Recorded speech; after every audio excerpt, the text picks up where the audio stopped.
Hello, Steeler Nation, and welcome to your Steeler Nation podcast, part of the DK Pittsburgh Sports podcast network and sponsored by Total Sports Enterprises. I'm your host, G Striker, and we have gone over the tragic death of Dwayne Haskins in minute detail, but now it's time to think about what is the actual impact that Dwayne's death now has on the Pittsburgh Steelers and the city of Pittsburgh. The first thing that comes to mind, obviously, is we went from 3 quarterbacks on the roster with Haskins, Trubisky, and Rudolph, now down to 2 quarterbacks. So where drafting a quarterback wasn't necessarily a need before with having 3, I mean, we could have supplemented with another free agent. We could have supplemented with an undrafted rookie free agent for a 4th camp body. Now that there's only 2 quarterbacks on a roster, I think now quarterback has become a priority for the Pittsburgh Steelers. So now I'm expecting the Steelers to draft a quarterback, if not day 1, definitely day 2. That is definitely what they have to do now to keep the competition level up within the quarterbacks, because I feel that all 3 of them were going to compete for a job. And that was even before drafting a quarterback, which I thought they might not even have done. Having those 3 talented guys, 2 very high first rounders to go along with Rudolph, who has the experience within the system, makes for excellent drama for the preseason and excellent competition. But now it's wide open because there's only 2 guys now going for that role. So a rookie could even now conceivably be in a role to compete for the starting job if the rookie is drafted high enough and is good enough and picks up the system quickly enough to be able to run this offense. Then we have a complete changeover for the quarterback room. So the next thing I have to think about is the quarterbacks directly related and left. So Mitchell Trubisky, how is his psyche now after this? I mean, he invited all of his teammates down to his place in Florida where they could all get together. They could all work out, get to know each other. This is more like a chemistry building set. They all know how to play football. This is getting to be able to throw the football to your teammates, getting to hang out with your teammates, hang out with the other quarterbacks. He and Haskins were creating a rapport because they knew they were going to work with each other no matter the capacity next season. If somebody was going to be the starter, another one's going to probably be backing them up.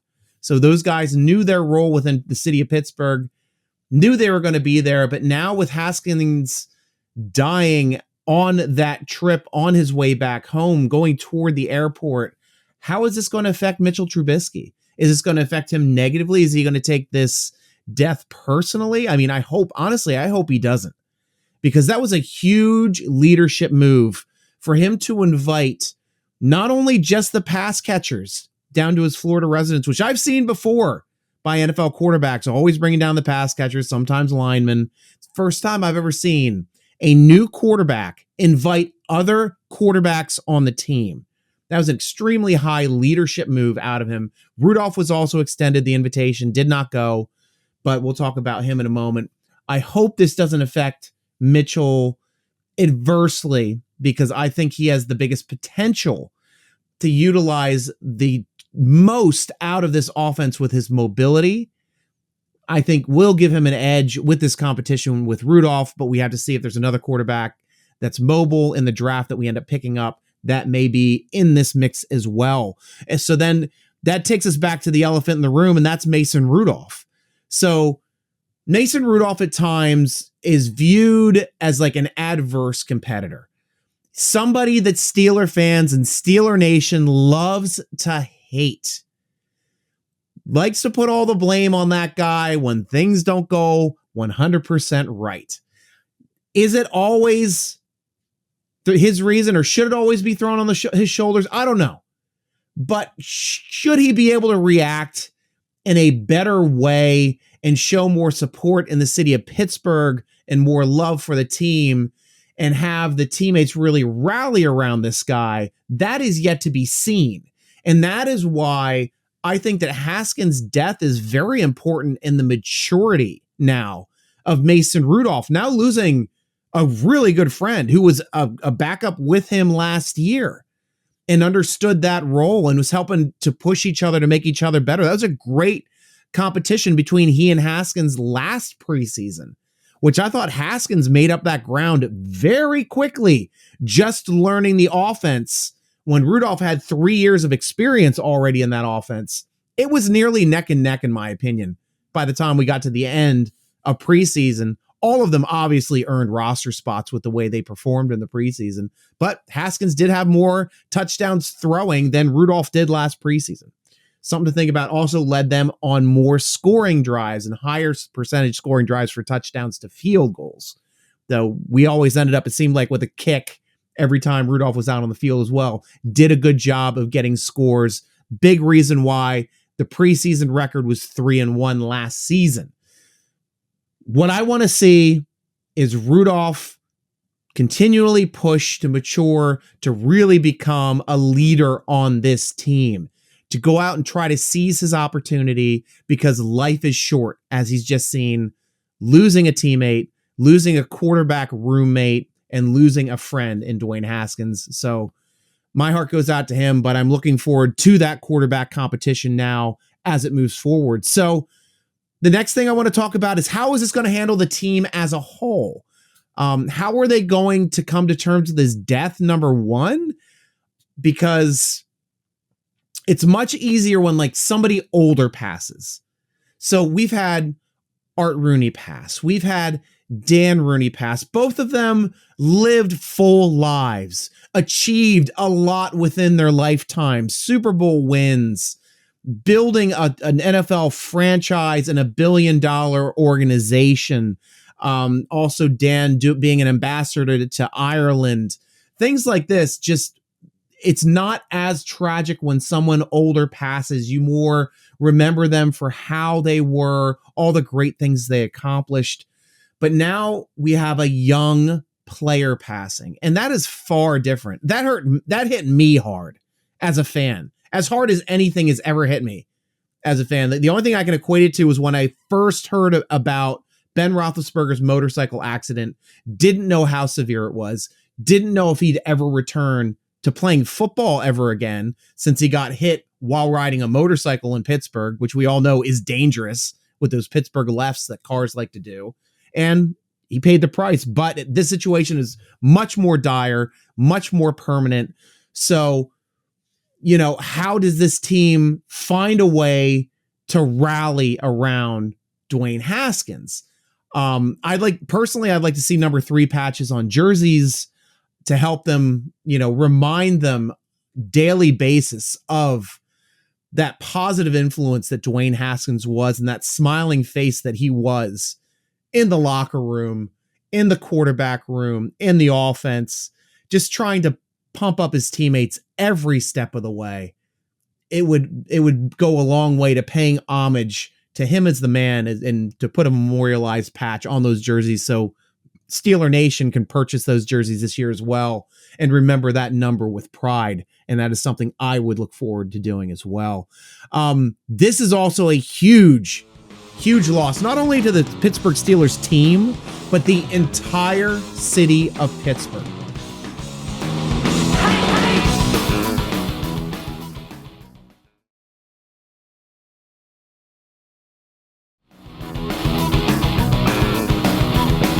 He was not just, you know, a teammate, but he was one of the top ambassadors of the Pittsburgh Steelers within the community for community outreach programs. It seems that he was always the first in line, always seemed to say yes every time the Pittsburgh Steelers had a community outreach program. And a lot of the times he was out there doing his own community outreach without the knowledge of Pittsburgh Steelers even knowing about it. They're starting to learn about programs that he did on his own, whereas they never got to see that before in the past, or they didn't even understand how much he was really contributing to the city of Pittsburgh, whether it was handing out turkeys at Thanksgiving, whether it was helping kids shop at Christmas time for presents that maybe they couldn't afford, or they could help with their family and friends to doing that, and reading stories to elementary school kids. I mean, he really turned his life around in the city of Pittsburgh. He really did. This is a night and day difference between the drafted Ohio State player that lived in Washington for 2 years and the player that was now developing into the man he always wanted to be in the city of Pittsburgh. And that is, the entire city has a piece of that. Not just Tomlin, who likes to make men out of football players, not just the Steelers family organization, which tries to help you out in every aspect of your life, mental health, family, and as a football player. And that's very rare in the NFL now that the family organizations are getting eaten up by larger corporations and billionaires. Still an excellent situation to be in, and one that I am at least thankful for the time that he was able to contribute to the city of Pittsburgh to make it better. I just wish he had more.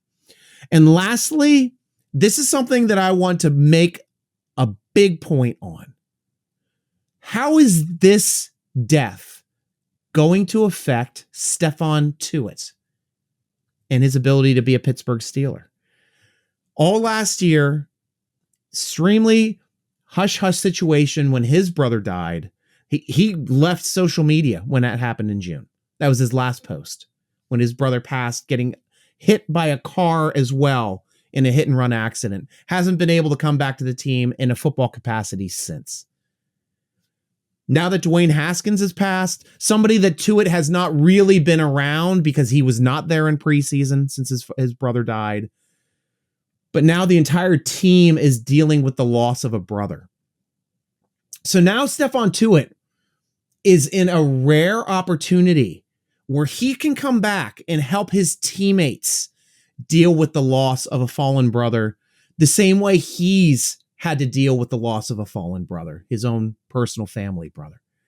And this is something that they can all come together as one, grieve together, move forward, and be a tighter knit unit and football playing unit. And I just think that would be the biggest reason why I would expect to see Stephon Tuitt this season in a Pittsburgh Steelers uniform, is to help the entire team come back and deal with loss the way he's been dealing with loss for this past year. And then the team can all come together with Tuitt so they can all grieve and recover and heal together. So now it is time for the podcast where we start taking questions from Steeler Nation. Go to SteelerNation.com, sign up for the football forum. I post a thread each week. You can be the next person to ask these questions because I take them directly from the football forum each week. First question from /Steel. What can the team do to honor Dwayne Haskins? Obviously, they're having a service for him in the city of Pittsburgh. That is a big proponent that the Steelers are doing currently.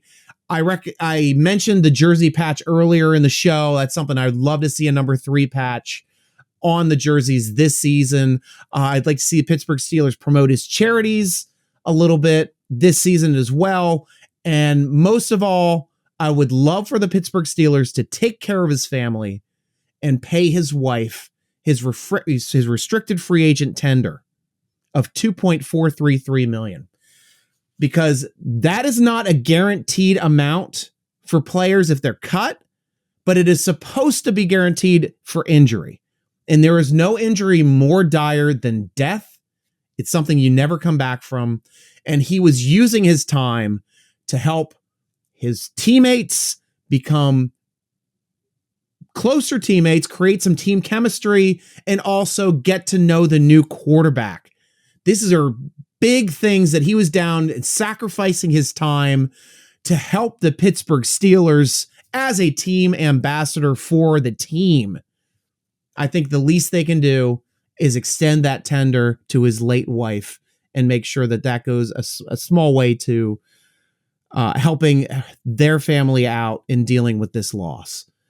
Next question's from Matt Insomniac. So, Strike Hope, in your opinion, who are the late round quarterbacks, developmental prospects that we should be aware of? I'm not super up on why I'm up on the earlier quarterbacks, but there's one quarterback that's going to go later in the draft. And this is a quarterback, he might not be as mobile as other quarterbacks. I mean, he's only got 179 yards rushing, only 1 touchdown, averaging just over 1.5 yards per rush. But This guy is absolutely slaughtering every single other of the top 5 or 6 quarterbacks that we've been talking about. His stats knocks him out of the water completely. And I'm talking about Bailey Zapp out of Western Kentucky. Guy's a 4-year starter, so that is huge.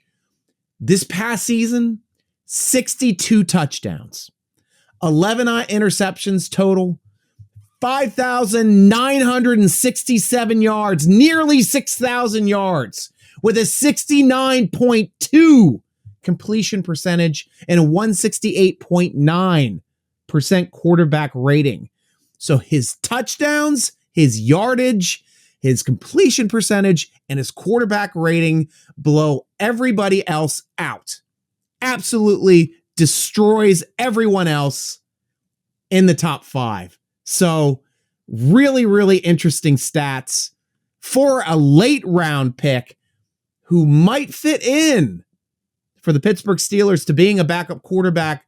His only knock, he's a pretty tall guy too, 6'1", 220, decent size, not super short, not super tall, but he's not mobile.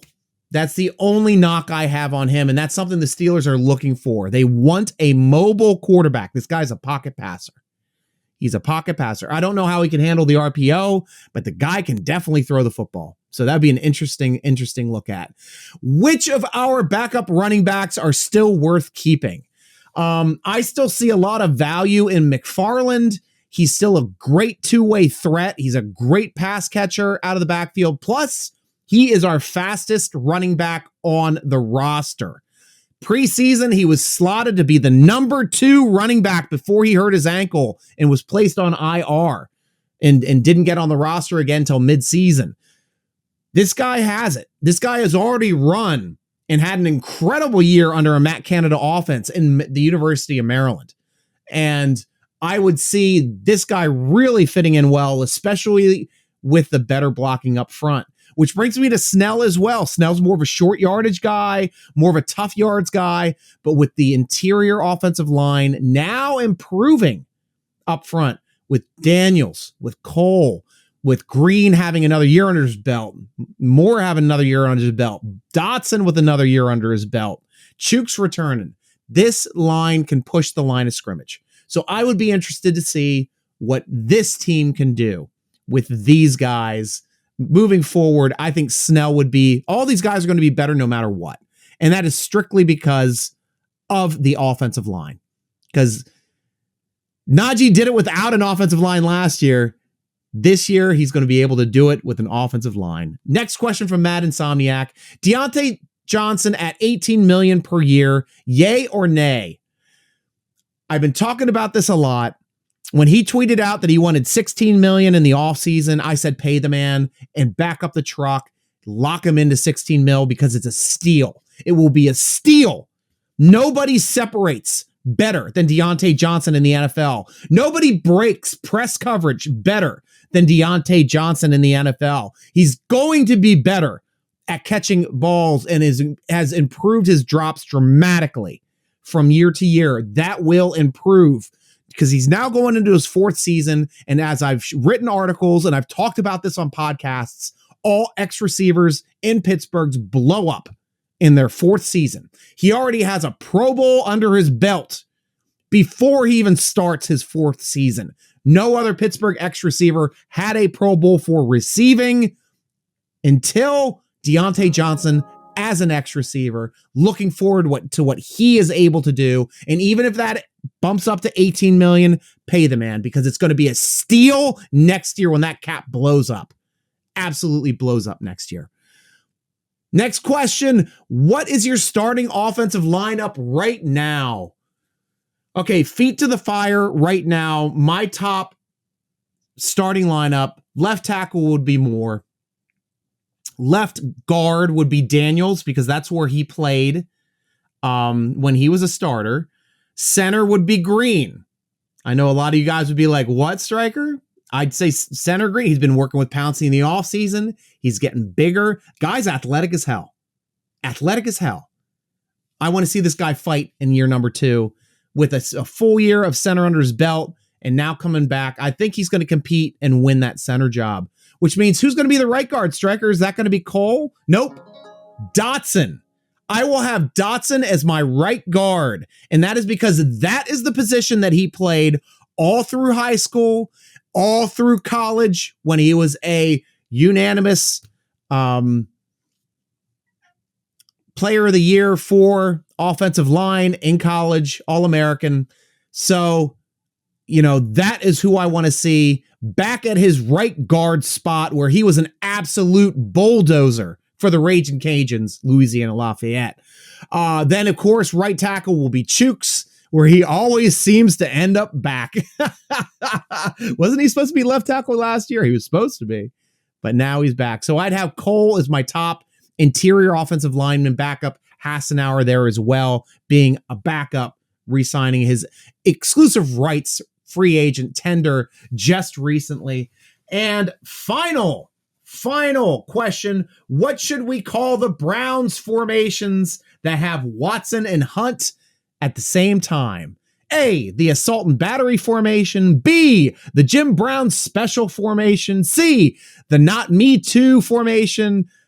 Like quote reply. I'd like to say, how about we just call it the Handy Hunt formation, and we'll just leave it at that, because that would be fine for me.